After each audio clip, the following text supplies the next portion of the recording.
Hi, my name is Artemi and my colleague's name is Vlad. Right now we will talk about the capital of our country, the city of Minsk. Minsk is our native city. Here we were born and here we lived all our lives.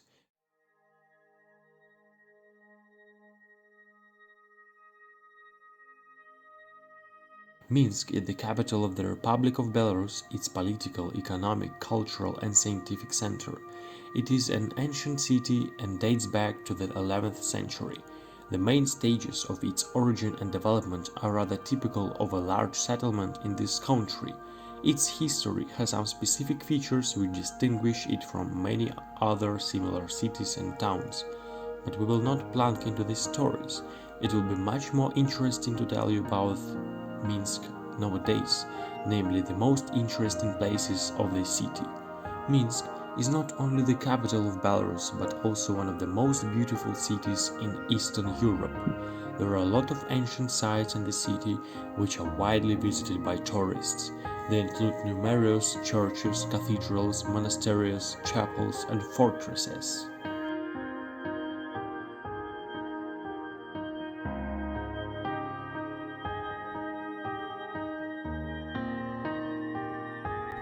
Among the sights of Minsk, the Victory Monument stands out in its sides rising to the sky at 36 meters height, and the diameter of the star at the top is 6 by 6 meters.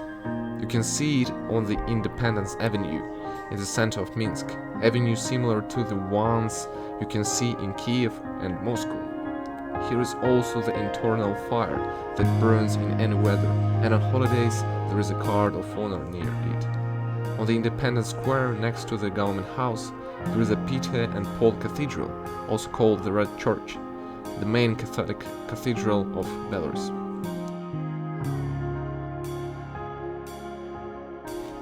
Perhaps the most famous landmark in Minsk and at the same time the largest information and cultural center of Belarus is the National Library.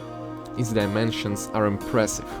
The diameter at the bottom is 180 meters. Weight is 150,000 tons.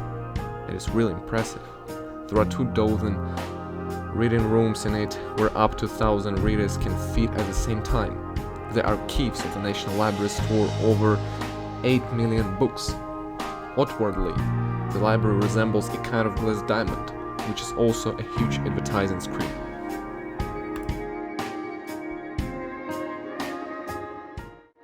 The next one is the Palace of Culture of Trade Unions. It is the House of Culture of Trade Union of Belarus, the center of cultural, mass and educational work. The building was built in the spirit of ancient samples like an ancient Roman temple, which distinguishes it from the integral ensemble of Independence Avenue. By the way, it was built in 1954.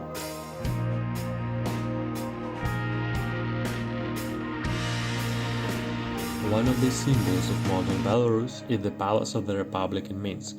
This majestic building hosts state, socio-political events, concerts of classical music or pop stars, press conferences, festivals, business forums. The Palace of the Republic in Minsk includes a large auditorium for 2,000 to 700 people, a small amphitheater hall for 470 people, 2 conference halls for 100 and 200 people, a government complex including a conference hall for 30 people, and a press center. The Palace of the Republic is a unique structure. State-level events are held here, as well as ordinary citizens and guests of the capital have a rest. If you look at the photo of the Palace of the Republic in Minsk, the building looks majestic and strict, but each of its guests will be able to feel the atmosphere of comfort.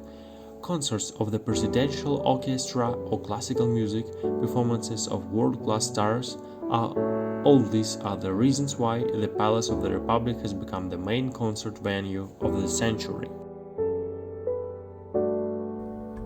First of all, you should visit the heart of Minsk, the old town, walk along its streets, drink coffee in authentic restaurants of the upper town.